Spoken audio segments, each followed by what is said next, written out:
rise and shine. Coffee's brewing, feeling fine. News is out and on the air. Shizzy whiz nuts wild, but we don't care. Morning whiz and coffee. Talk the news, he's a tease. Laugh it off, we're on the go. Shizzy whiz nuts, start the show. Let's go.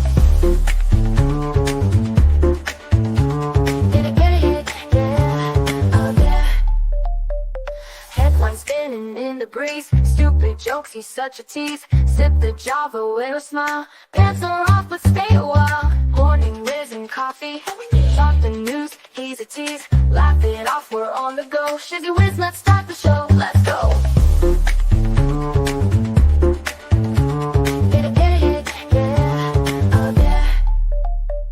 Headlines spinning in the breeze, stupid jokes, he's such a tease. Sip the Java, wear a smile. Pants are off, but stay a while. Morning whiz and coffee. Talk the news, he's a tease. Laugh it off, we're on the go. Shizzy whiz, let's start the show. Let's go.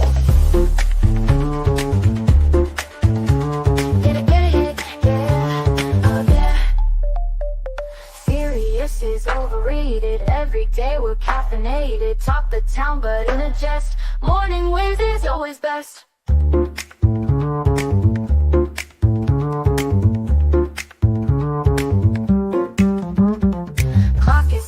Time to run. Morning show's a load of fun. Grab your mug, don't spill a drop. Laugh your ass off till you pop.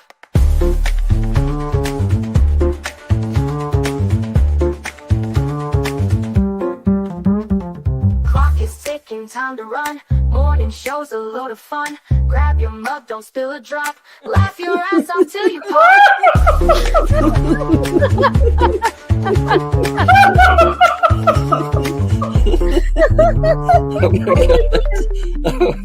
Oh my god, Shizzy breaks Larry.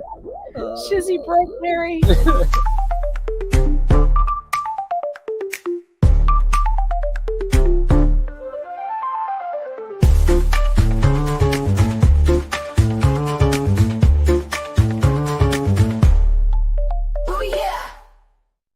Good morning, good morning, good morning. I hope that you guys got a little bit of rest last night. And was it fun? Yes. And thank you to the wonderful Megan Fox for holding it down for me just a little bit last night. If you people are wondering what exactly happened last night, it's pretty simple. So my car battery yesterday morning, whenever I got up, walked out to my car, tried to crank it, it wouldn't start. I was like, ah, damn, battery's dead. So I do have a trickle charge that you can, keep your generator battery operating and all those neat kinds of things. And I put that on there and started charging it. Usually takes about 12 hours. So I was like, yeah, I can leave it on overnight, no big deal.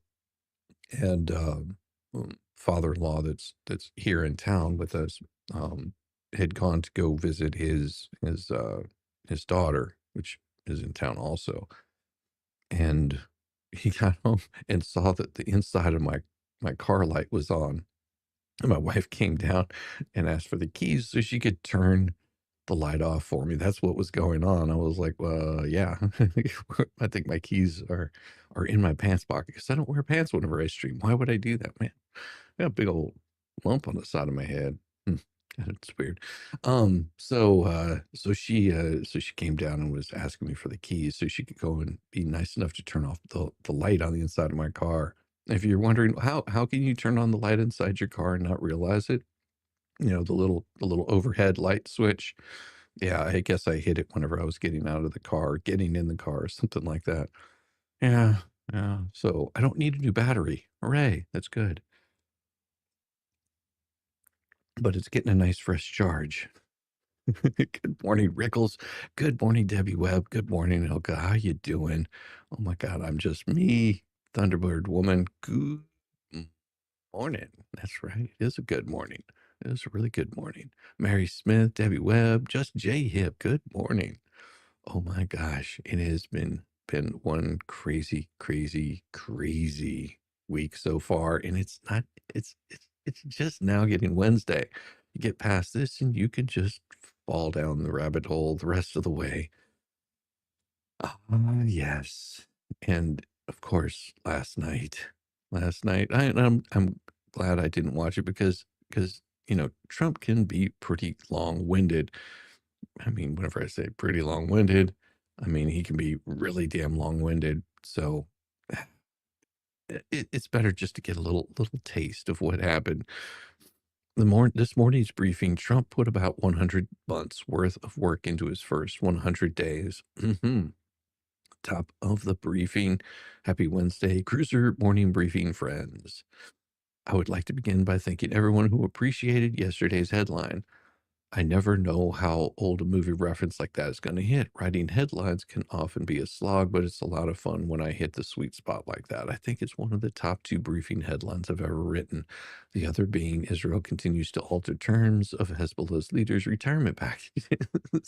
That was written after Israel had eliminated several Hezbollah higher-ups in a Beirut airstrike.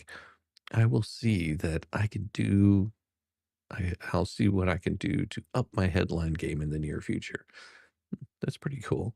President Trump has been working at such a furious pace since he was inaugurated for his second term that I think this is the most unique 100-day mark of any presidency in my adult lifetime. At times, it feels as if it was 100 days, months ago. At others, it seems like it was just sworn in again last month. It's been a political whirlwind like no other in my experience. I would agree with you, Cruiser. The president and his people have been working with urgency, driven by the dire straits that Joe Biden and his idiot handlers have left this country. There was no time to slow play an agenda if the republic was going to be safe. Things were that bad. I had never gone into existential crisis mode until Biden and his slow kid commie cabal came into power. Trump is also aware that there's no guarantee that the GOP will continue his work when this term is done. So he knows that he has to assume that making America great again is all on him. It would be nice to believe that he's getting things moving in the right direction for years to come, but we have all met the Republican Party. Mhm.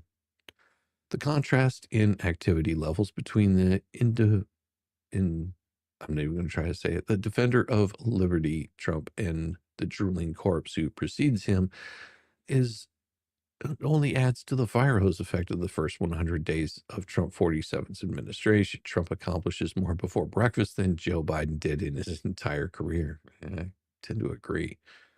The thoroughly evil practitioners of the leftist propaganda, better known as journalism in the mainstream media, keep trying to ruin the vibes, but freedom, love, and patriots are having none of it. In a recent VIP column, Robert details the hideously biased coverage that President Trump has received and notes in his headline, it's a wonder that he got anybody behind him at all in light of it. You can't keep a good country down, though. So much of what Trump is trying to do for the betterment of the country is being slowed by judicial hissy fits that are being thrown by corrupt perverters of the law.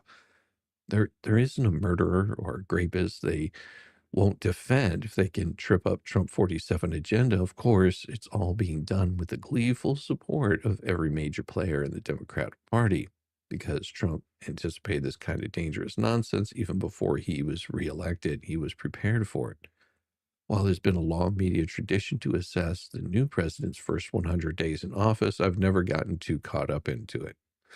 To me, it's like judging Major League Baseball team on its performance 2 weeks after opening day. It's a long season. We'll all have a better feel for how things are going by the All-Star break. Having said that, I'm still obviously thrilled that President Trump came out of the game hot. The border was far and away my number one issue in the last election, and he has more than delivered on his promises. Now, Ed Morrissey writes over on Hot Air, let's look at the high points of the first 100 days. Trump closed the border in 6 weeks, not with new legislation as Biden and Camel Toe demanded, but simply by using the authority they refused to exercise. Trump began rounding up criminal illegal aliens, deporting them as fast as possible. He named the Aruga as a terrorist organization and then delivered the first indictment on that basis last week. Democrats under Joe Biden spent 1,461 days doing nothing about immigration enforcement except to encourage mass migration. Sotto voce for for the entire 4 years. If President Trump wanted to take some time off after accomplishing only that, you wouldn't hear any complaints from me. The other things like the economy and the cajillion international conflagrations that Biden left in his wake will take longer to deal with. Even in the best of times, there's a lot that the president has to do that won't fit into a neat media marketing box. 100-day marketing box, mind you. It's been a heck of a ride so far, hasn't it? The next 100 days will conclude a few weeks after the All-Star game. I think we're going to have a lot more to celebrate then. And everything isn't awful. Oh, look at that. Just up there on his little perch. And she's probably just stuck in traffic. Cute little squirrel. Just enjoying their meal. Enjoying it. Oh, got a little umbrella. Oh, yeah. It's a happy squirrel. I'm glad you guys get to enjoy this kind of stuff with me. Really, these are mornings are one of my favorite. Good morning to the rest of the peeps. Morning, Mary. Good to see you.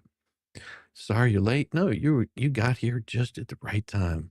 You couldn't have gotten here any sooner or any later. It's always the perfect time whenever you get here. So always feel welcome.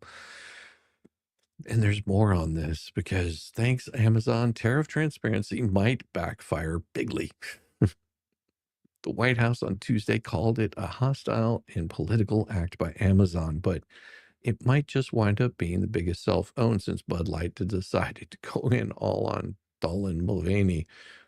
Speaking with reporters today in the White House briefing room, Trump Press Secretary Carolyn Levitt said to reporters, "I will not speak to the president's relationship with Jeff Bezos, but I will tell you that this is certainly a hostile and political act by Amazon."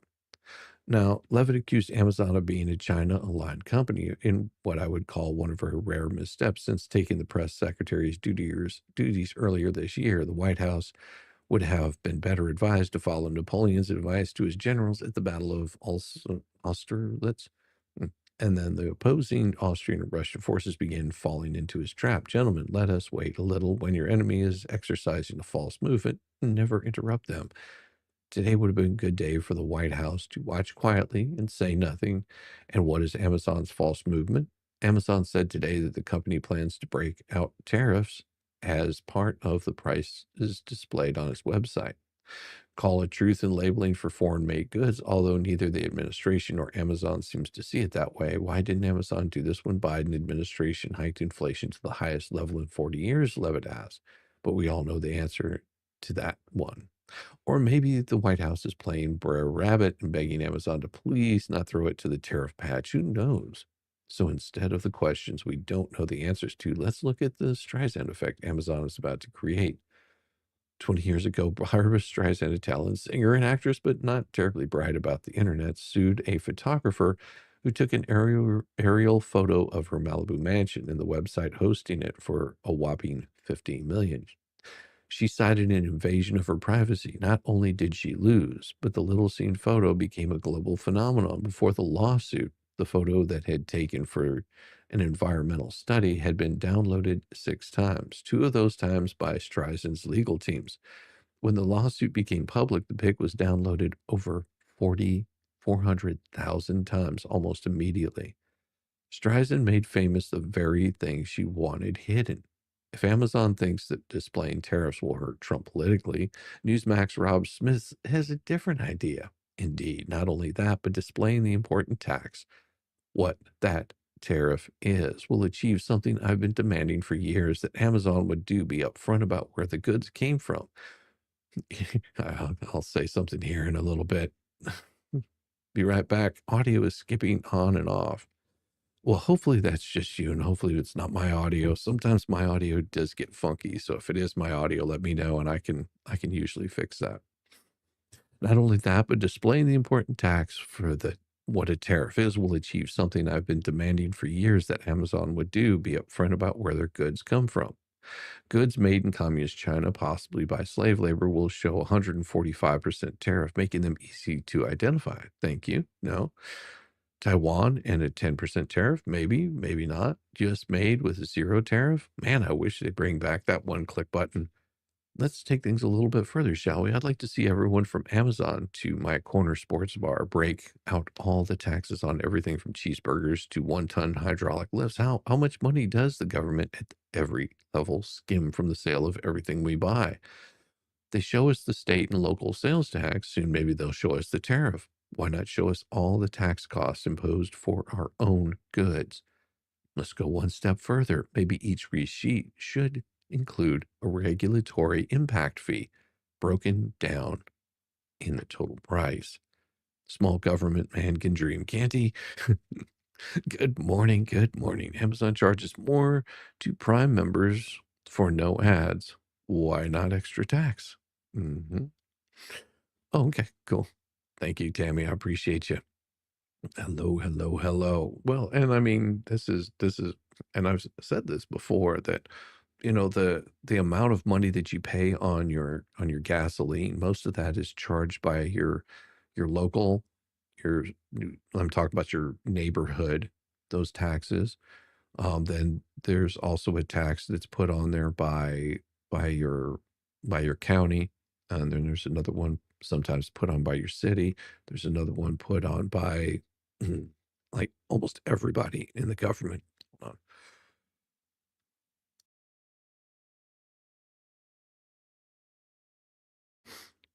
And by the time that it gets to you, about I think it's 85% is taxes. Well, so what you're seeing whenever you buy gas is about 85% tax on your gasoline. Yeah, it's crazy. Giggling. I watch ads. Look at all the taxes they put on your hotel room. Sometimes it's always broke down on your receipt. Yeah, yeah, that is true.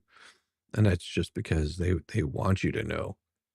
They want you to know what your taxes are doing. Yeah, taxes in New York City are nuts. Well, and that's why you'll go to different towns, different cities, and gasoline costs more in one place than it does another.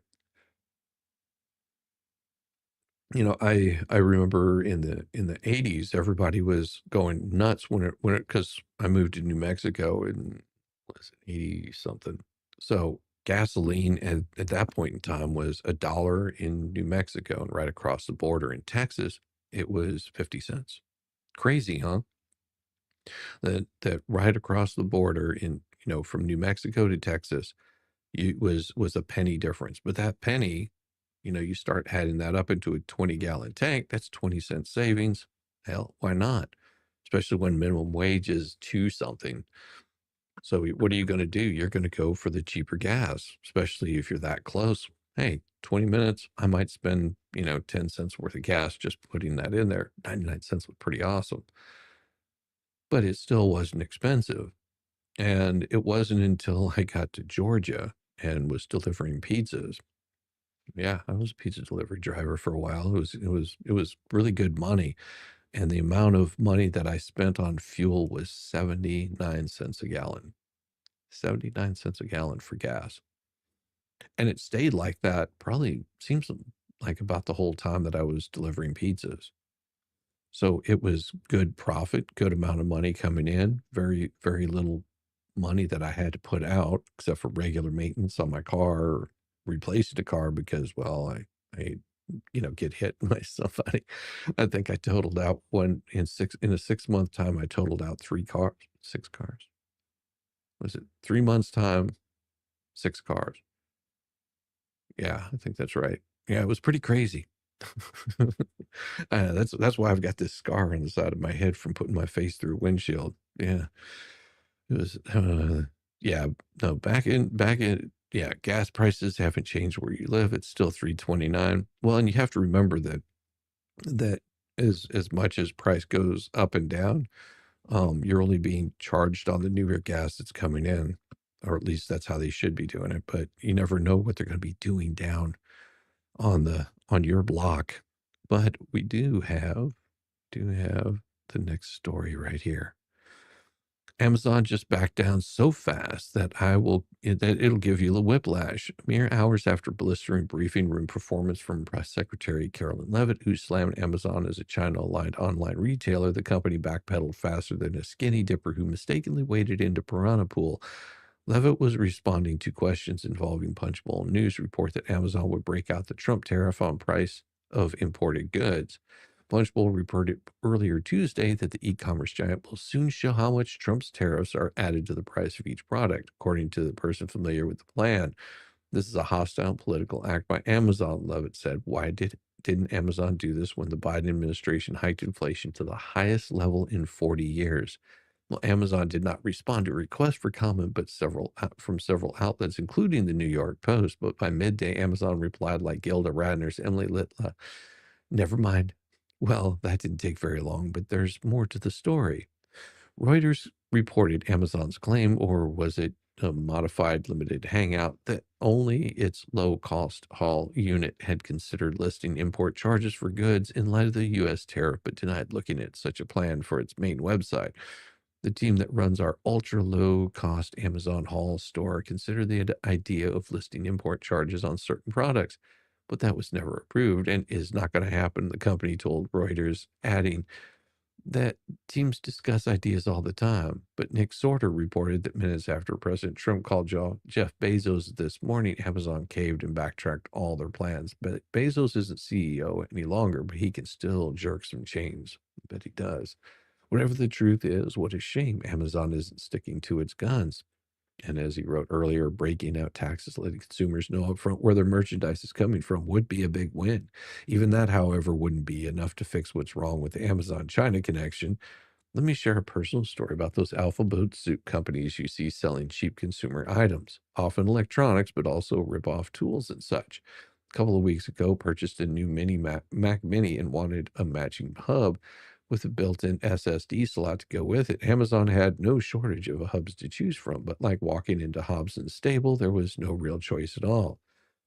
There's a nice looking one from Amazon vendor named Ray Q for $89, marked down from $109. There's identical model from Gizmo for the same price, but marked down from only $99 and with a nifty $10 coupon. Here's a third identical model from Top for just $84.99, also marked down from $99, but without the coupon. Also, are they kidding me with some of these names? The only difference between the three hubs is the packaging, the pricing strategy, and the stupid name. Here's how it works and why they're so cheap despite having some very nice specs. There's a factory somewhere in China, maybe using Uyghur slave labor, probably using stolen intellectual property, IP, and certainly with the CCP stamp of approval, it churns out jillions of identical consumer goods, but it doesn't export them. Export companies wink in and out of existence, set up shop on Amazon with some semi-random name selling identical goods at near identical prices.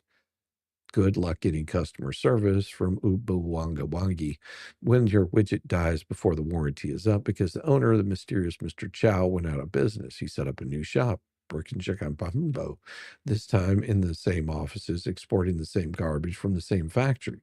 The kicker is I bought one of the cheap knockoffs from Auda or whoever, because it was that or nothing. How is an American firm or a company from Taiwan, Japan, or South Korea, for that matter, supposed to compete with fly-by-night exporters selling goods produced with stolen IP and providing no customer service? I had no idea what fuel costs. I haven't fueled it up long time, 2014. I'll admit it. I have an Inside Track membership at Harbor Freight, one of my favorite stores. Yeah. Now, I will say for Harbor Freight, there's some pretty cool things that you can get for really cheap. But as a mechanic, I couldn't rely on their tools. And I will say that's probably what caused a little bit of the carpal tunnel in my hands, as a mechanic, having an impact gun that about rips your arms off whenever you're trying to pull bolts off, or just a wheel can do a lot of damage, because they're pretty cheaply built. Now, if that tool breaks, all you have to do is return to their store and get a new one. The only problem with that is Snap-on or Matco comes pulling up to my shop every week at exactly the same time. So all I have to do is set it aside, and I don't have to make the trip going anywhere. And a lot of those tools that I have have full lifetime warranty. I had some ratcheting wrenches that had gone to crap, and I was able to replace those. I think it was after the second time I replaced them, he just swapped them out for some higher quality ones, because why wouldn't you? I also was able to get all kinds of free things from Snap-on. I mean, whenever you're spending close to $30,000 on their truck, yeah, they tend to give you all kinds of free crap because they want to keep you as a customer. Yeah, but I found out from using those cheap tools, whenever you have one of your wrenches collapse on you, whenever you're trying to remove a bolt or break or something of that sort, it can be a real pain in the butt. So I stopped going cheap. But whenever I first started as a mechanic, Harbor Freight, easy, super cheap. You can do that kind of thing. What time is it? 7:29. I think I have time to just give you a brief update if you guys want it. One's in the chat. I've got an update for the Karen Reed, and I'm sure that it's going to be absolutely blistering.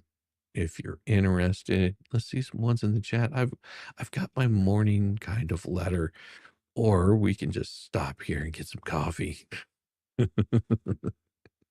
Oh yeah, you get one of those nice little open letters if you really want it, because I do have it. I can wait for a second, but I do need some more coffee. So why don't we do this? We'll grab some coffee after I come back from my coffee break. I will do the I will read this because it's fire. Oh, when I say it's fire, I mean it is fire. You're gonna love it. You're going to love it. So let me do that. I will stop. I will get us some coffee.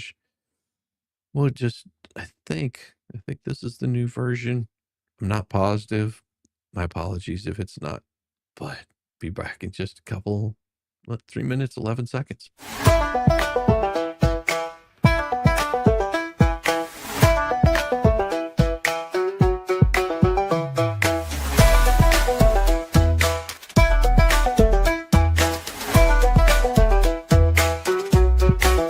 Step aside, y'all, it's my time to shine. I'm feeling the groove with these hips of mine. Hands in the air like spaghetti gone rogue. My knees are jelly and my hips just broke. Shaking it, breaking it, what a blast. Wobble it, wiggle it, shake that ass. Do a jig or a jog, wiggle it to the side, or break that hip bump by moving your ass. Step up or stand aside. My shoulders pop like a rusty hinge. My fingers point like they're on a binge. Twirl like a tornado, then drop real low. It's not planned, it's a shit sideshow. I've got the rhythm of a clock that's broke. My dance floor moves are a big effing joke. Shaking it, breaking it, what a blast. Wobble it, wiggle it, shake that ass. Do a jig or a jog, wiggle it to the side, or break that hip bone by moving your ass. Step up or stand aside.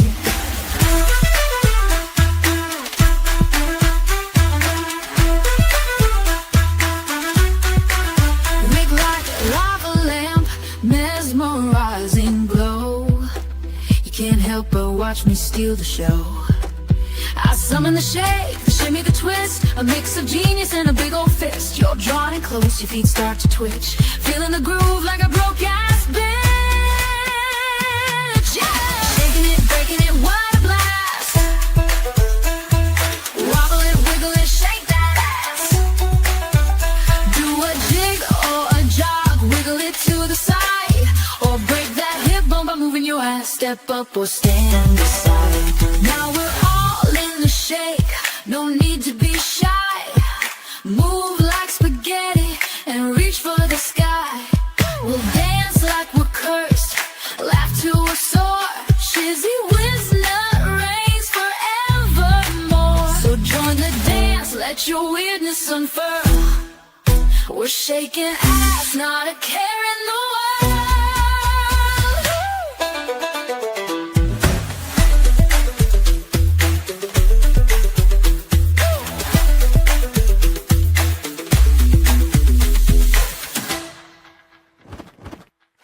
You like what you see, baby? Elmo's a man now. Let's do this. Oh. Ooh.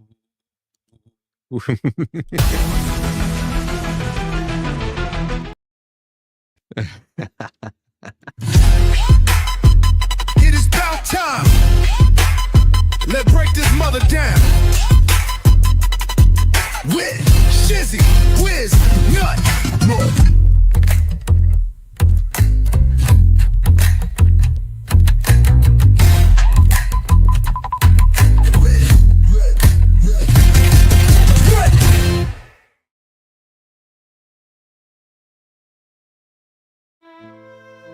Ian Whiffen, digital forensic examiner, aka the Wi-Fi whisperer. Oh, Ian, sweet, awkward Ian. If this testimony were a crime scene, it would be a cluttered desk full of half-working dongles and man mumbling logistics while trying to get his phone to pair with a projector. What was Whiffen's role? Convince a jury that Apple Maps, Bluetooth beacons, Wi-Fi, GPS, and angry weather gods all conspired to place John O'Keefe's phone somewhere near a flagpole. He brought graphs, he brought charts, he brought live demonstration of how Safari tabs work. Yes, ladies and gentlemen, instead of testifying about the biggest moment of a murder case, he ran a middle school level science fair on stage. Look, I typed 1410 into Google. Nothing happened until I closed the magic tab. Magic. He explained that your iPhone might tell the truth, but not the whole truth, and definitely not when it's under a blanket, a roof, or behind a human body. He even helpfully told us that weather could affect GPS signals. Amazing insight, Ian. Does it also affect your decision to show up in court with a data table and a shrug? But the real kicker was when the Commonwealth cross-examined him and he admitted he had done these tests live, like literally that moment. Cellbrite removed the timestamp data because it was unreliable. And Magnet Forensics, the tool still showing that timestamp, oh yeah, it's as reliable as they come. So which is it, fellas? He claimed all those back-channel text signal messages in the consult group chats with the defenses were about logistics. Apparently, logistics is now forensics nerd code for how to best dodge Rule 14 while prepping our opinions like we're coaching a Little League team. Well, by the end, Whiffen was sweating through a demo, fumbling through timestamp lingo, and defending a test environment he literally just built while testifying. At least he didn't say he needed ChatGPT to do it for him. And the verdict, Ian Whiffen, the human version of a buffering icon, a one-man ad for why cell phones, like forensics experts, are only as smart as the last signal they got. Then we moved on to Jennifer McCabe, PTA mom meets panic whisperer. Ah, Jennifer McCabe. The Stefford wives had a Canton reboot and needed someone to explain away a corpse in her sister's yard between soccer practice and a wine spritzer. This would be their girl. For the moment she opened her mouth, McCabe painted herself as Canton's crown jewel, loving mother of four, sports mom of the century, broom parent, occasional dog swapper, and by pure coincidence, a woman who just happened to be the last person to text the dead guy before he ended up frozen like a yard gnome next to a damn flagpole. Let's talk about the performance. She was warm. She was weepy. She remembered everybody's birthday, shoe size, and what kind of beer was on the table, but somehow couldn't quite remember why she was texting here to a dead man parked outside her sister's murder mansion. I didn't remember seeing the car until my husband reminded me. On the original testimony, she was foggy-headed, MS-medicated zombie who needed her husband to remind her about Karen's car being out front. But how? Oh, now? No. See, somehow remembers seeing the car in a few different locations, even recalls texting here and pull behind me. If you need your husband to jog your memory on whether a vehicle was outside, how do you suddenly remember triangulating its location across the street, up the flagpole, and then further up in a 2025 GPS detail? Either she lied then or she's lying now. There's no third option. And 2, she said, I wasn't paying attention to her car. Then why did you text John here? And why tell Karen to pull behind me? If you weren't paying attention, how did you know the car moved? Her entire performance hinges on pretending she wasn't really studying the Lexus while simultaneously giving a surveillance report more precise than what the FBI gave on bin Laden. The car went out front to the flagpole to further up the street, not paying attention, huh? That's just what totally disengaged beer-sipping party moms do, track vehicle migration patterns in a snowstorm. The 2:27 a.m. search was just a basketball game recap. Well, let's not forget in previous versions, she swore the now infamous 2:27 a.m. Google search, how long to die in the cold, was not a thing, not hers, could not have been. Now she casually strolls through basketball game results into acceptance info for her daughter's AAU club. Problem is, the data shows the tab was open well before 2:27. Yet the actual search timestamp corresponds to the exact time John was freezing to death in the snow. This isn't suspicious. It's like she handed the defense a neon sign reading, check my browser.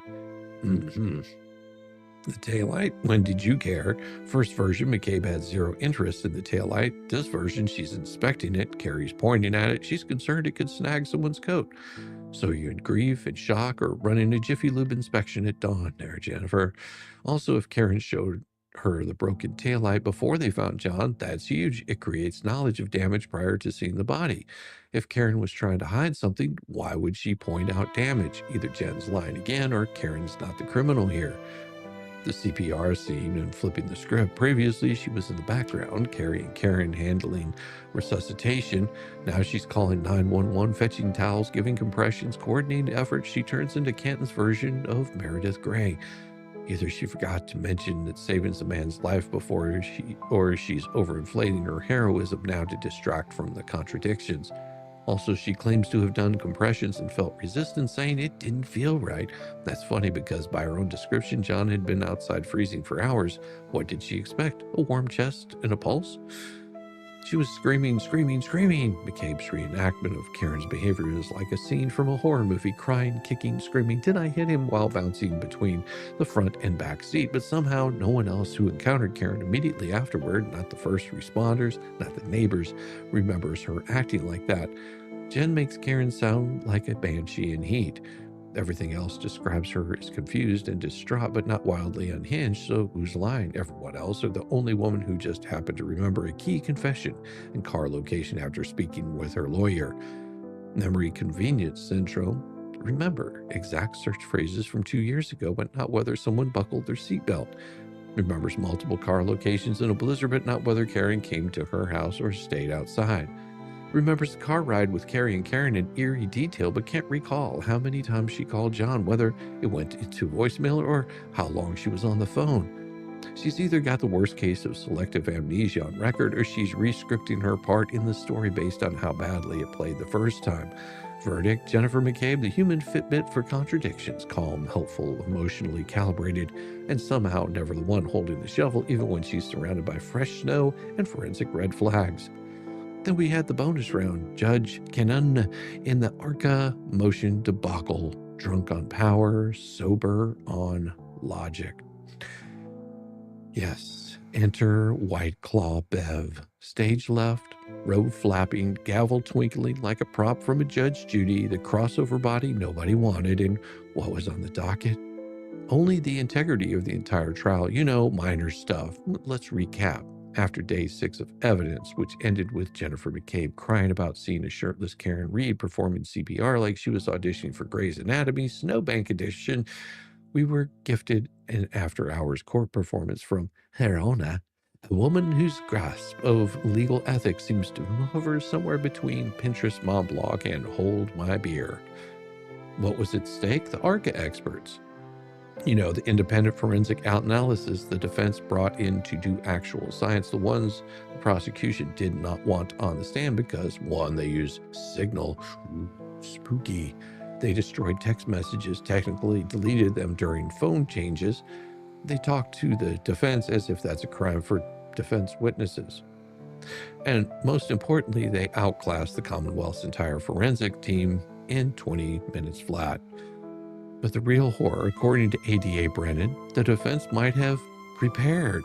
At Beverly Canone's Kangaroo Kingdom, that's basically cheating. Well, the motion precluded the experts. The Commonwealth wanted all ARCA testimony gone. New opinions, old opinions, opinions they hadn't even finished forming yet. Why? Because the prosecution failed to prepare in time. And they didn't like being caught with their pants down while someone else brought receipts, math, and integrity. So what did Cannon do? Oh, first she asked the smart question. Shocker. How do you reconcile 100 deleted texts and a Signal app with Rule 1.5 requiring attorneys to maintain records for 10 years? Excellent question, Bev. For a moment we thought you were lucid. Even ADA Alessi looked like he had eaten a bag of nails when she said it. Yeah, because it doesn't apply to this, you moron. But then the Bev flipped trademark. Just as quickly as she raised the valid concern, she flushed it down the chamber pot and pulled a classic move. You know what? I was going to win this anyway, so let me roll on it real quick. Wait, what? She acknowledged repeated, deliberate, and admitted violations of court orders Signal app uses and 100 deleted texts by a retained expert and said, let's just move on, try the case. It's a fair trial at this Paramount. I'll allow them to testify to anything said before yesterday. In May 7th report, sure, fine. So just to be clear, she caught the prosecution bald-faced lying about the rules, admitted the defense did nothing wrong, acknowledged experts had been denied their due time, then handed the Commonwealth a massive win, anyway, by limiting what those experts could say. It was like saying, you know what? Yes, the opposing team slashed your tires and burned your playbook. Well, let's go ahead and play 4 quarters. Just don't use your stop players or last-minute strategies. Okay. And this is the part that should go into Law School Hall of Fame. No. Flat out stated that her own orders had been repeatedly violated, and instead of sanctions, exclusion, or even a mild scolding with a Nerf bat, she essentially said, well, the trial's happening, let's roll. No mistrial, no continuance, no enforcement of Rule 14, no problem. She shrugged off the Commonwealth's misconduct like a hangover on a Tuesday morning and left the defense holding a bag full of subpoenas and half a dozen half-frozen expert reports while the prosecution ran around her courtroom like it was open mic night. Well, here's the verdict. Judge Beverly Canone, aka White Claw Bev, doesn't run a courtroom. She runs a sandbox where the rules change based on who's whining the loudest and who brings her the good gossip first. She's not protecting due process. She's babysitting a prosecution that fumbled every legal football and still got handed the end zone. When this trial gets appealed, and it will, this ruling will be Exhibit A. And I appreciate all of you. Time. Let's break this mother down. With Shizzy, Whiz, Nut.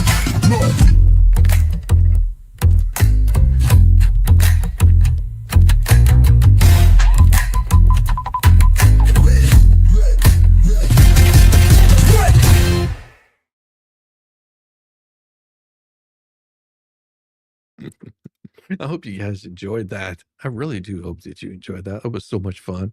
I enjoy doing those little pieces, those little snippets like that. Tammy, I want bacon, please. Stacy, hey, my left coast lady. Yes, good to see you, Stacy. Yeah.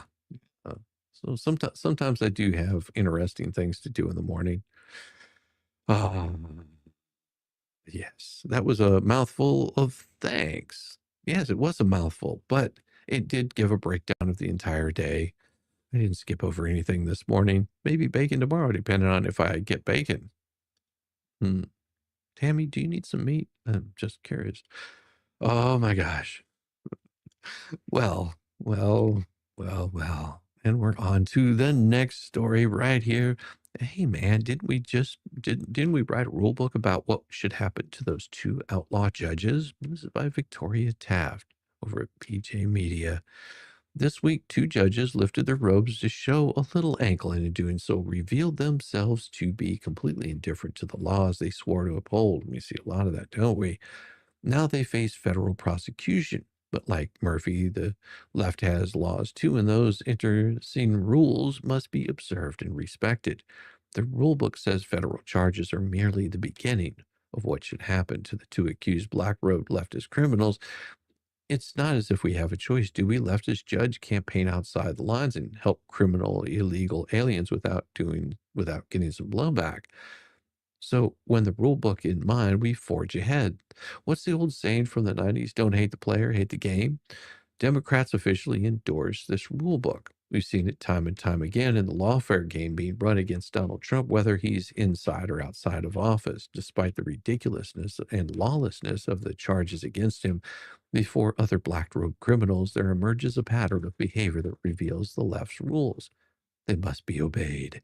But first, let's do our rhetorical perp walk of these 2. In one case, Judge Hannah Duggan of Wisconsin made a domestic violence victim wait while she ushered the accused villain out the back door because he's an illegal alien and ICE was waiting in the hallway. Attorney General Ben Bondi will just watch because we watched part of this yesterday. So rare for victims to want to cooperate. They wanted to cooperate. They were sitting in the courtroom with the state prosecutor. The judge learns that ICE was outside to get the guy because he had been deported in 2013, came back in our country, commits these crimes, charged with committing these crimes, victims in court.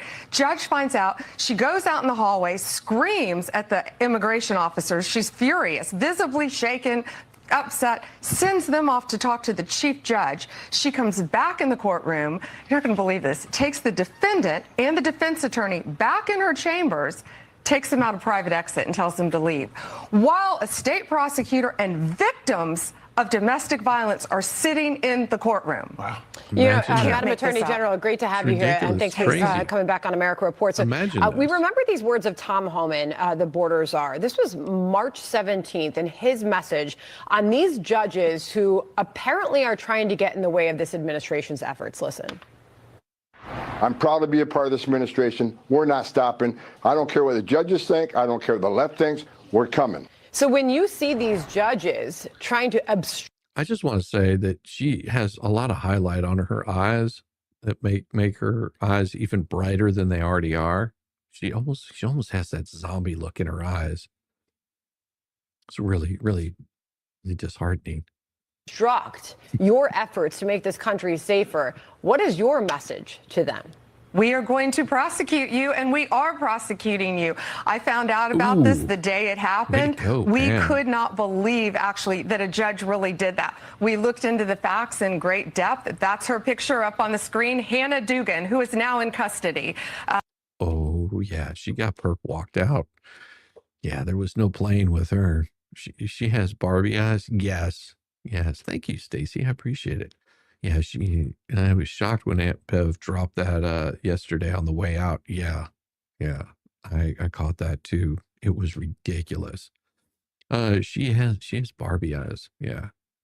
Just like sort of a dead look to them. It's creepy. You cannot obstruct a criminal case, and really shame on her. It was a domestic violence case of all cases, and she's protecting a criminal defendant over victims of crime. In fact, she just had an initial appearance in court. There's also this other case coming out of New Mexico. Judge Joel Cano and his wife were arrested for harboring a TDA member at their home. The alleged TDA member had been picked up by law enforcement, and now he and his wife were picked up and arrested. And you say that you believe, as the Attorney General, that the person that they were having living at their home was a truly potentially bad individual.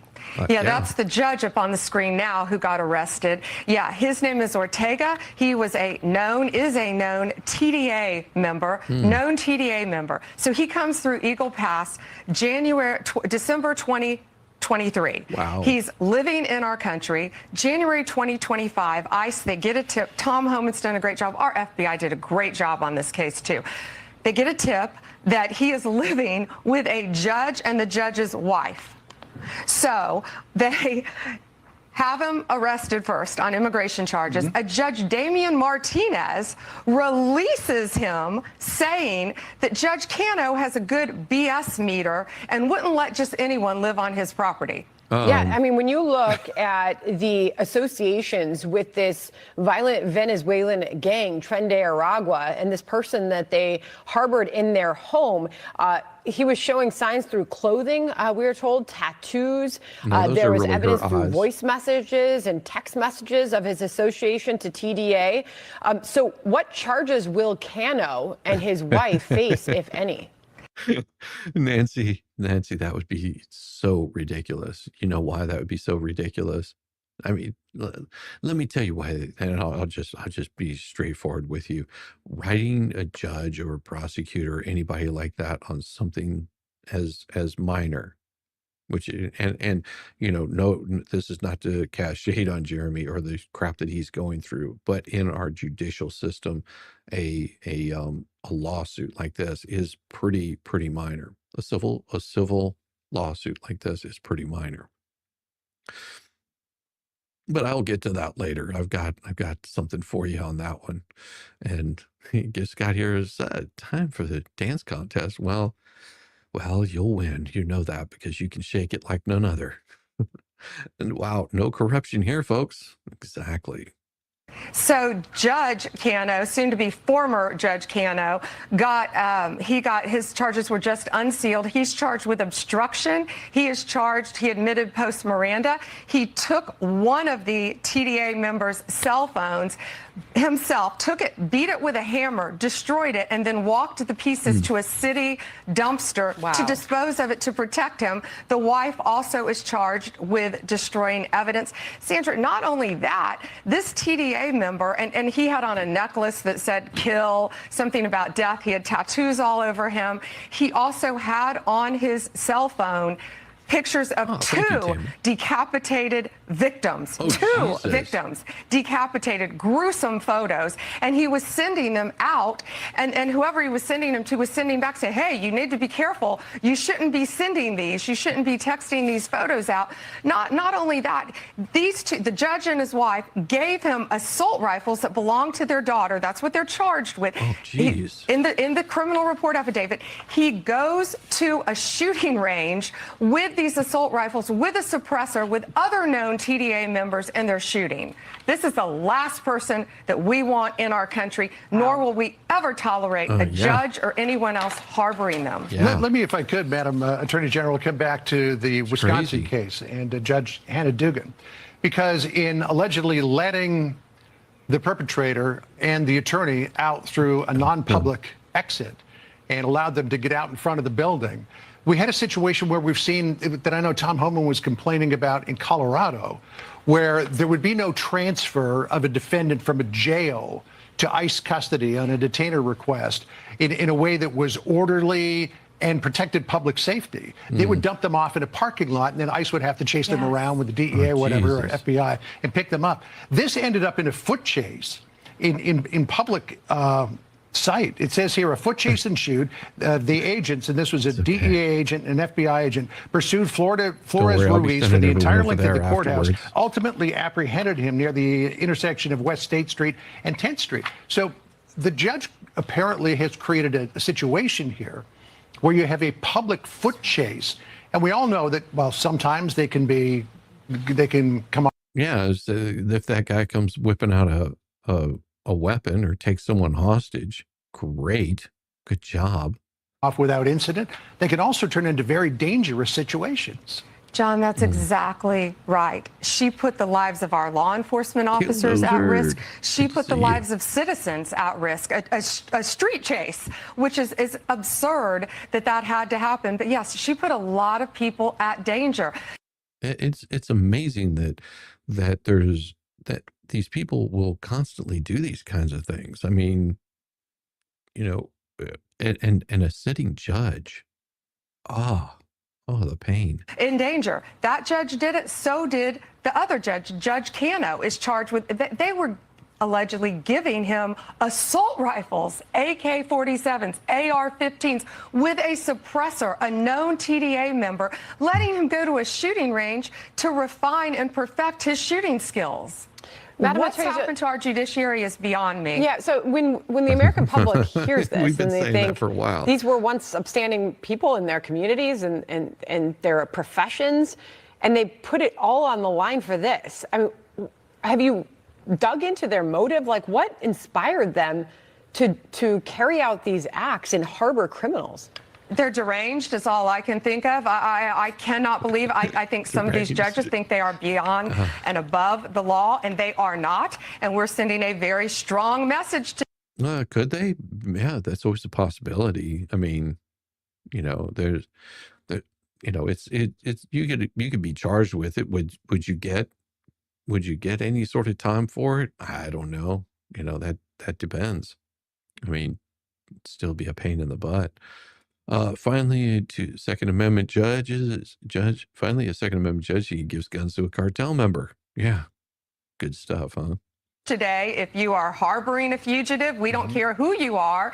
If you are helping hide one, if you are giving a TDA member guns, anyone who is illegally in this country, we will come after you and we will prosecute you. We will find you. If I could just finish off with this idea, very significant development that you're arresting judges now. Now, it could be that the judges have engaged in terribly bad behavior and deserve to be arrested. But you know what critics will say? They'll say, "Oh, this is a government that is expanding the powers of the Article 1 of the Constitution. Now they're arresting judges." How do you respond to that? No one is above the law, John. No one is above the law in this country.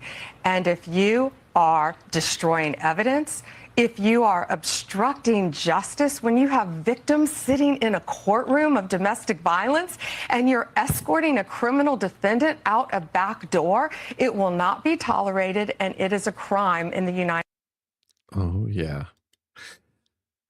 Well, the judge could be sent to federal prison for 6 years for obstruction of justice and concealing an individual to prevent his discovery and arrest. The accused domestic violence defendant was avoiding ICE because he'd been deported back in 2013 and knew that if he was caught again, it would be automatic felony. He'd go directly to jail. And then, of course, you've got Resist Trump 24 saying, retweet if you stand with Judge Hannah Dugan against the GOP. For protecting him, Dugan will pay a very high price in court. In the second astonishing case, Judge Joel Cano was defrocked after aiding, abetting, hiding, and arming a whatever terrorist in his home. He thought it was hilarious to smash the newly minted terrorist group member's phone full of evidence against the TDA, terrorist organization's house guest. Yeah, there's your guy that they had. According to Bondi, the phone featured photos of decapitated bodies, photos of the perp with guns, photos of him associating with other gang members, social media posts that showed off his symbology. The former magistrate is now forbidden from ever being a judge again. Is in big trouble now with the feds. He could spend 20 years in prison for destroying evidence and harboring a terrorist. Both of these disastrous judges are being brought up on charges and will have to spend their own money defending themselves in federal court. Good. These are very real charges, unlike the duct tape, magicked up legal holograms seen in the lawfare game run against Trump. See, here there is a rule book written by the left that must be observed. The left's rule book says that not only should these two judges be defamed and defrocked, their family left destitute and their businesses be bankrupt, but they must be disbarred in their state bar. But that's not all. Note that any attorney who lent their credibility as officers of the court to these two defendants to file factually legal baseless claims to overturn legitimate legal results should be investigated by state bar associations, been fined, and their licenses suspended and even disbarred. It's like salting the earth for the left. I did a cursory check on whether any legal organizations had brought disbarment action against either of these two and didn't find any. I'd asked John Eastman if he was going to do it, but the former law school dean, professor, and constitutional law expert, and former Trump lawyer can't bring such an action. He's been outlawed from practicing the law, thanks to the left's rule book. I spoke to him recently on Adult the Room podcast about his experiences, and hey, we didn't make the rules, but the left just wrote that book. Mm, mm, mm, mm. And it's also this right here. The woke DOJ lawyers self-deport after being told they have to protect religious liberties. So how is it that the woke lawyers always end up working in government or law schools? Law schools keep cranking out entitled leftist wannabe lawyers who are unabashedly woke, irrespective of the law, and somehow those ideologues end up as government lawyers. Goodness knows the DOJ was full of those lawyers, starting with the Obama administration, continuing through the Biden administration's no-hold-barred attacks on civil liberties. Trump 45 never had a chance. Trump 47's new legal division chief at the Justice Department, Harmeet Dillon, now knows the depth of the problem, and her changes in the division have caused immediate backlash. Hashtag resistant lives. But this time they're self-deporting from the government without much of a fight. Being paid off will do that to some people. Since taking on the job 2 weeks ago, Dillon has redirected her civil rights division's targets for prosecution. She told attorneys in the memo last week that from now on, woke ideology is out and the rule of law is in. She put the civil rights division on footing to protect civil rights. She told lawyers they would target anti-Semitism, anti-Christian discrimination, and dismantle the notoriously racist diversity, equity, and inclusion policies, and to govern yourself accordingly. And then 100 or more of the 300 lawyers in the Civil Rights Division accepted a buyout package that was available through September. Dillon told Blaze TV Glenn Beck that no one has been fired by me since I came. And in mass, dozens and now over 100 attorneys decided they'd rather not do what the job requires them to do.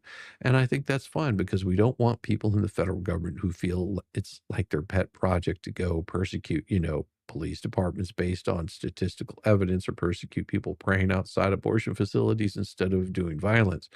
She told Beck, continued that not the job here. The job here is to enforce the federal civil rights laws, not woke ideology. She told them they need to replace a lot of those lawyers who left because I have a very robust affirmation civil rights agenda I think many Americans will be pleased with. Well, let's just hear what she had to say. So I have heard since you got on, it was described by an official at the senior attorney said that it was a bloodbath that's happening now at the DOJ under you. What is it? What do they mean by that? It was a possibility. Well, I mean, it's a colorful rhetoric, and none of these people had the guts to attach their names to these colorful quotes. But what people in the private sector would call a severance package proposal offered to federal government officials almost throughout the entire federal government. And they took them up on it. And I don't want to get a strike from Blaze TV because I know they'll do that kind of stuff. So here's what I wanted to talk about, and it's very, very short on this, but see what these and I'm gonna be talking about the Hales. So if you don't care, that's fine. I understand, but it's something that's on the top of my mind. So I want to talk about it, whether you like it or not. With Jeremy, he brought this judge that was causing issues, brought it to LawTube, whatever that is, saying, I mean, is this guy doing what he's doing as a judge seem a little strange to you? Megan Fox covered it.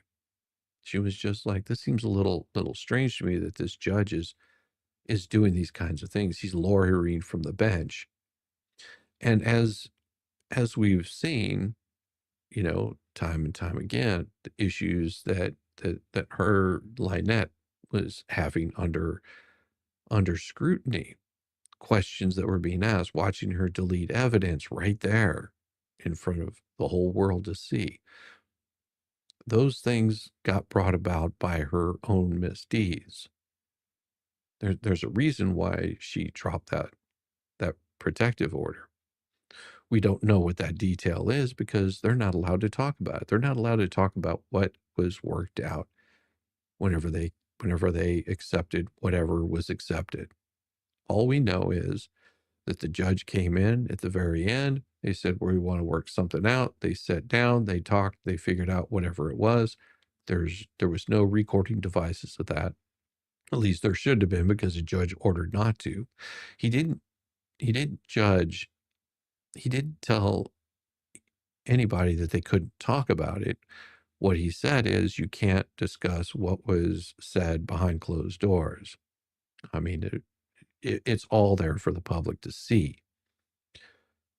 Here's where it gets a little interesting with all of this, because Bubbles, in all his wise wisdom, caused that Streisand effect. Okay, as we were talking about that earlier, and it reminded me. A lot of people, not a lot, but quite a few people were watching what was happening in Jeremy's cases. They were talking about it. There wasn't too much speaking. There wasn't too much outcry. There wasn't too much being brought about it. And all these fools, in all their great wisdom, kept begging and pissing up everyone's leg and telling them it wasn't raining, and saying, hey, you need to cover this. Why aren't you covering this? You should be covering this. Why aren't you covering this? And then all of a sudden, when people start covering it, they get bent out of shape. Why would they get bent out of shape? Well, because they wanted it covered from one perspective only. They wanted to make Jeremy out to be a bad guy. And why did they do this? Because it was about the money. We've seen this.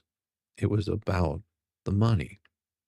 They wanted to force a settlement on Jeremy by having so many people pile up on him that he just would want to make it go away. That's not what happened. They got the outcome that was deserved, not the outcome of what they wanted. But they caused this.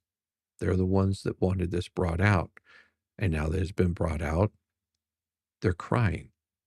And they're crying all the way to the bank on those checks that they're going to have to write. And they will constantly yell and scream and shout, and they are in their death throes, and they are going to try to fight this with every bit and ounce that they possibly can. If you think that it was crazy for the past year, you're about to see it get much, much crazier. So pay attention. And you can take whatever position you want to on it. Me, personally, I'm just looking at what's presented in front of the judge. I'm looking at what's being presented to the court. Do I always agree with the way the judge rules? No. Can I understand the way the judge rules? Sometimes I don't. But you also don't have the whole picture. You don't have the big picture of where one side is coming from. You only have little snippets. And that right there, I think, scares them, because they don't know what Randy's going to do. They don't know what he's going to say. Don't know what Doreen's going to do or what she's going to say. I hope she gets that confirmation. That would be awesome. Just watch. See what happens. See how all of this goes. It wasn't personal. BB made it that way. Absolutely. Absolutely. Streisand effect. See, he wanted everyone to talk about his mac and cheese stuff. And now that people are, he doesn't like how they're talking about it. Well, sorry, you don't get to choose how everybody covers things. That's not what it is about. And again, and I'll repeat this as many times as I need to, these idiots have made it about everybody but Jeremy, because they've got nothing that they could go on. They've gone after Megan, gone after me, gone after Tug, gone after all these other content creators that are covering this story. They're attacking them.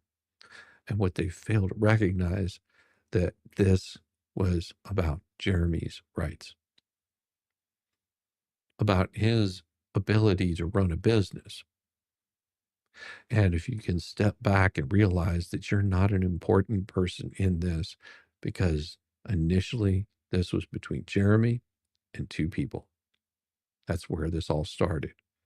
But whenever people start piling on you, you have to defend yourself. And that's what Jeremy has been doing. And they don't seem to understand this. And if they get it through their thick skull and stop harassing, because what they're doing, and it's sad to see, and I feel for Michelle in this, they're using her to gain money. to gain subscribers to go after Jeremy because they think they haven't figured out the Streisand effect yet. They're calling attention to themselves, and they will continue to call attention to themselves because they want to become part of this. Now, I know that there was a stream, of course, yesterday where they decided to show a little bit of their hand. Well, yeah, we're going to go over that tonight. It's going to be brutal. Just let's put it that way. It's going to be pretty brutal. Thank you for being idiots. I love it. I love it. And we've got, it's a wonder anyone supports Trump at all with all this level of negative coverage. Last November, Donald Trump won both electoral and the popular vote. Republicans won majorities in both houses of Congress.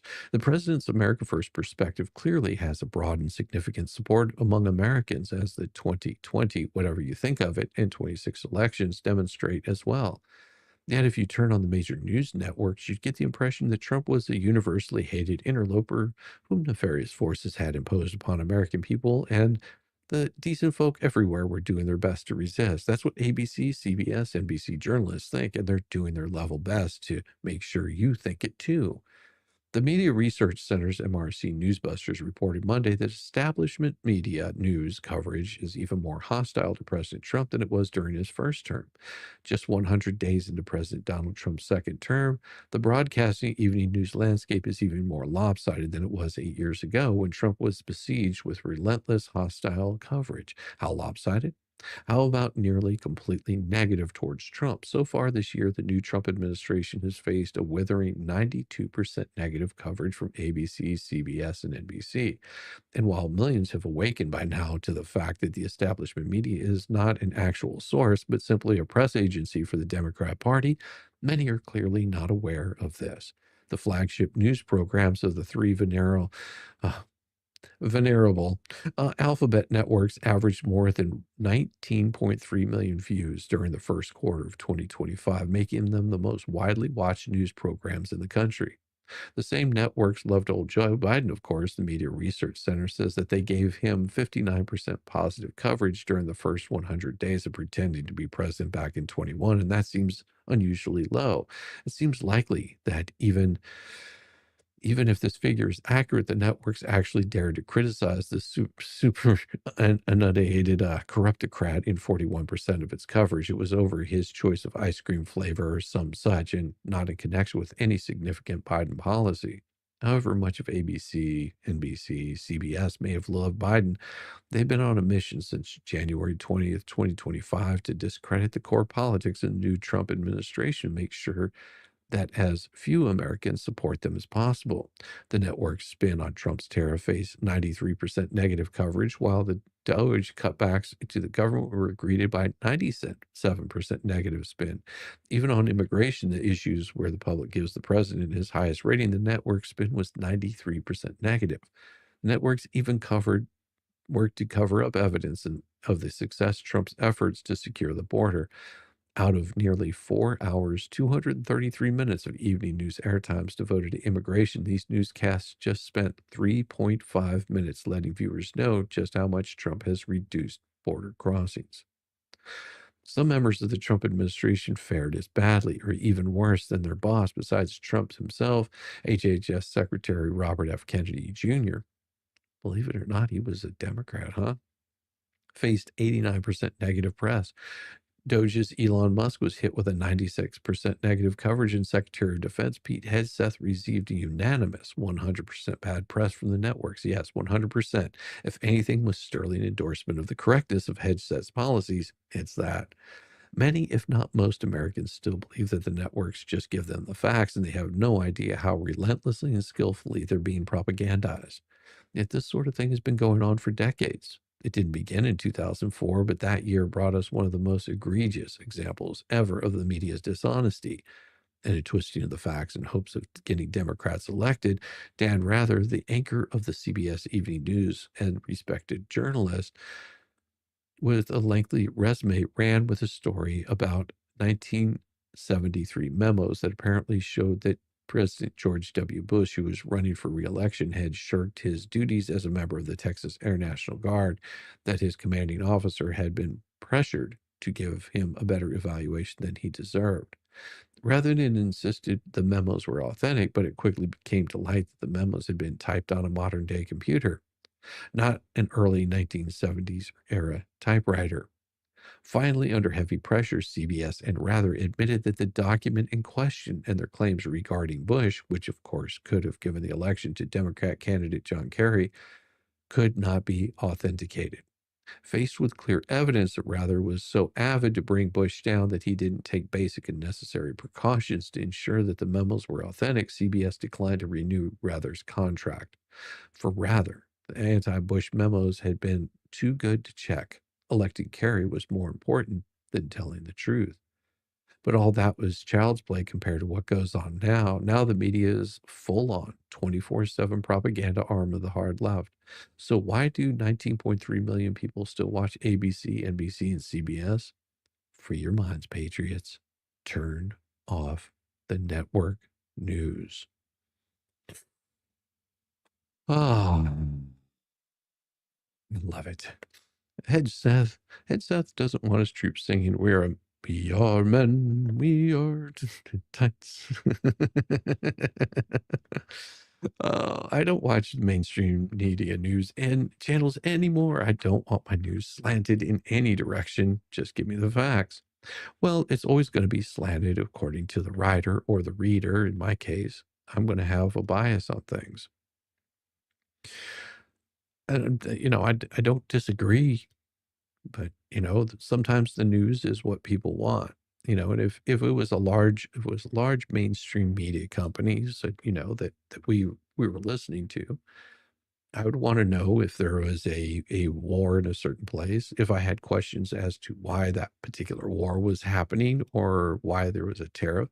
I would want to know why. I would want to know that there was one there. So, Dan, I'd rather not. Yeah, exactly. But these kinds of things are sort of fluid in that way. You're looking for the news, and sometimes you're looking for an opinion. And a lot of times news is disguised as, well, it's a lot of times it's an opinion disguised as news. That's what I mean to say. Stacy, thank you so much. This is the only news I listen to. Well, I'm just an idiot that likes to make fun of crap. I was Now you have to understand, when I first started doing this, I was pulling up the AP News, because AP is pretty much a gold standard for finding out what's going on. And at least I thought it was. But it seemed like almost running up to the election, almost every single thing that I would talk about, every single story that would come up, every single one of them, they're experts to their speakers or people that they're quoting. If you did a search on these people, because you're like, that doesn't sound right. So I started doing searches on these people. I would spend 90% of my damn morning stream having to search out who these people were that they're quoting. Come to find out that they're head of like diversity, equity, and inclusion in some random place that they're getting money from, an NGO. Half of these news sources are quoting what the NGOs are saying, the lobbyists. They're and you're going, what? Wait, this is right. I mean, things that are not right, and once you start reading it, you're going, well, that's not what was said. And I immediately started looking for other news sources, and that's whenever I started pulling up PJ Media, trying to find more of a conservative slant to things, so I didn't have to sit there and go through all of the garbage and rigmarole trying to pull stuff up. I mean, they get out there, they've got reporters in I don't know how many different countries and how many different states, and their pool of writers is immense. But it seems like everything that comes across their desk is going to be biased one way or the other. And that's why I had to change it up. Now, Mo, on the other hand, which I'll be sending to you guys after I'm done here, is she likes to read all the wild, quirky things that are going on, break out Lord Chippy, and I mean, she's amazing. Me, I take a little bit more of a different approach to it than she does.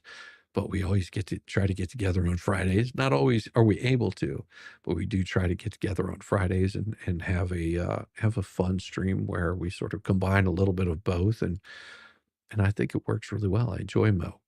She's good people. But it's the same thing that all of these folks think, that you have to say what I want you to say or do what I want you to do. And that's what I was getting from the AP, was those kinds of stories that were not helpful in any way, shape, or form. And so I stopped pulling that kind of stuff up. And it's here, I'll give you an example, because this is indicative of the kind of stuff that damn it, stop it. Why is my computer acting all funky? Everything's acting weird today, this morning. Something must be happening in the background. It's probably going to start acting weird on me. Yep, something's locking up. Don't know what it is. I can't do anything on my computer. My computer is frozen up. The clock is still ticking. There it goes. All right. What is going on with this crap? I'm having all kinds of issues over here later. Weird stuff happening. I think they're trying to hack my computer. They're after me. They're after me. Here, I'll give you an example of the kind of stuff that you'll see on these trusted sites like AP. It is things like this. This is from the AP right here. So, what do you see on the AP? Defense Secretary Beach has said posts on social media today that he dismantled programs supporting women on security teams. An initiative he called woke, but actually was signed into law by his boss, President Donald Trump, in a post on the social media platform X. Hedge said called the Women, Peace, and Security Program at the Defense Department a United Nations program pushed by feminists, left-wing activists, politicians fawn over it, troops hate it. So, this is what I'm talking about. Because if I looked at what this actually was, Women, Peace, and Security, and find out who actually is handling this right here, you'll find out that it's run by DEA people. DEI, sorry. It was, in fact, a bipartisan legislation that Trump signed into law in 2017 that recognized the role women have achieving security goals, especially overseas, when their male counterparts may not be able to question or have direct access to women for cultural or religious reasons. The latest controversial move from Hegseth and Pentagon works to nix programs as consent, seen as promoting diversity, equity, or inclusion. Yes. Pentagon issued a broad edict to the military service ignited by public outcry when online images of national heroes like Jackie Robinson were briefly removed. Some of Trump's cabinet officials supported the Women of Peace and Security program when it was moving through the legislative process. And when we go into the field after concluding an assault, we have female members who would speak to those women and children who were on the objective. They would help us understand the human terrain on a new novel way. But whenever you start looking into this particular group, let me just, I mean, you could, all I'd have to do is pull this up, see who's running it, and you will find out that they were doing things like telling women to do things that they shouldn't be doing. Yeah. It was one of those little groups that if I really dug into it, they couldn't tell you what a woman is. They were also one of those little groups that were most likely happy, very happy to have men inside their ranks because they called themselves women. See, this is where the problem was lying, is you had these kinds of things being interjected in there and you don't realize it. Initially, it might have been created with a certain standard. This is what we want to do, and we're doing this for women. We're doing this to help out. And we think that they'd be effective in this role until they start letting men in. All of a sudden, you've got men in women's showers, and you're going, what the hell just happened? I thought this was here to help women. But now you're telling me that I have to have this guy with, junk hanging out of his trunk. And, you're telling me that I have to treat them like, I'm very confused of what all this is. Morning, Shiz. Hey, good to see you, Texas Sludge. Texas Jules. Texas Jules. Got it. I thought that was an L. I was like, Ludge. That's a weird name. Gremlins. Yeah, I think there was some Gremlins. I think it's the tube. No, and I don't have any processes running. As soon as I pulled up the AP, it started acting funky. And that was the other problem I was having with the AP. It's got so many little bull garbage, I guess the best way you would put it, happening in the background that was causing problems. No, I don't have anything else open on my computer. It was literally two tabs. That was it. And it started locking it up.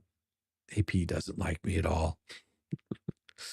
Let me get this thing set up real quick and see. I'm opening up another tab because I'm good like that. Some days I'm good like that. And I don't think I released yesterday the day, but I did release it today. So if you want to, you can always go back and watch what my recap was of yesterday. It was pretty scathing, to tell you the truth. I didn't like, I don't like Judge Bev too much for the shenanigans that she's pulling.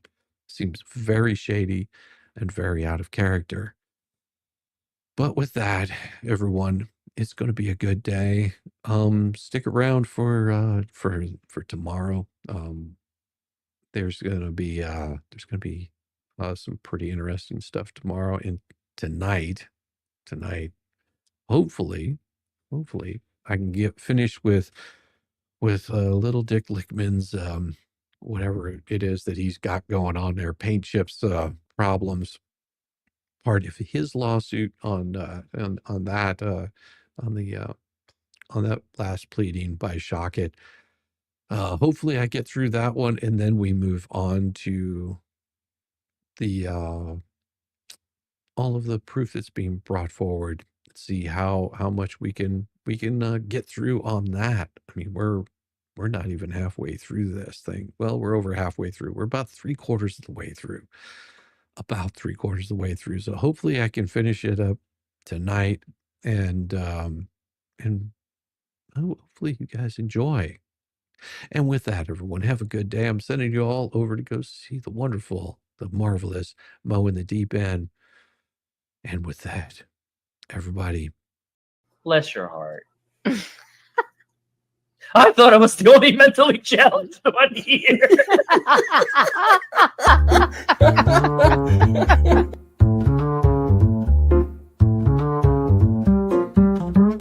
Get it, yeah, oh yeah.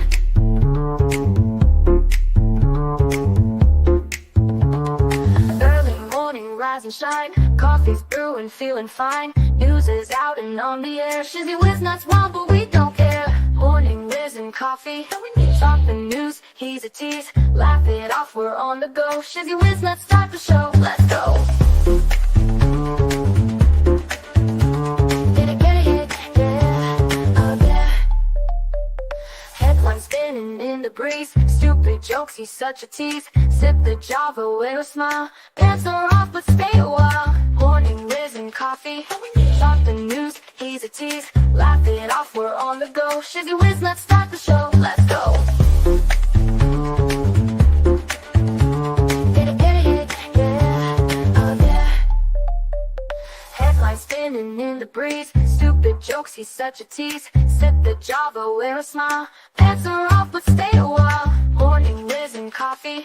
Talk the news, he's a tease. Laugh it off, we're on the go. Shizzy Whiz, let's start the show. Let's go. Get it, yeah, oh yeah. Serious is overrated. Every day we're caffeinated. Talk the town, but in a jest. Morning Whiz is always best.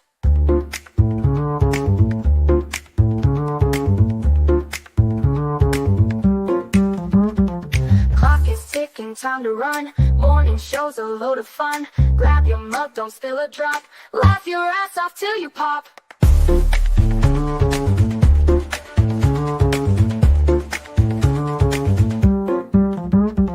Clock is ticking, time to run. Morning show's a load of fun. Grab your mug, don't spill a drop. Laugh your ass off till you pop.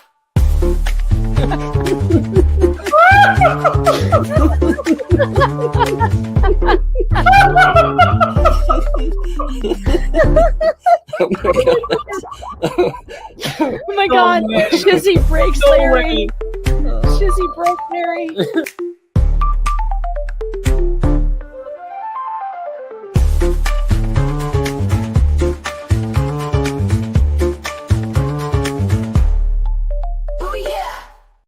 Oh yeah, go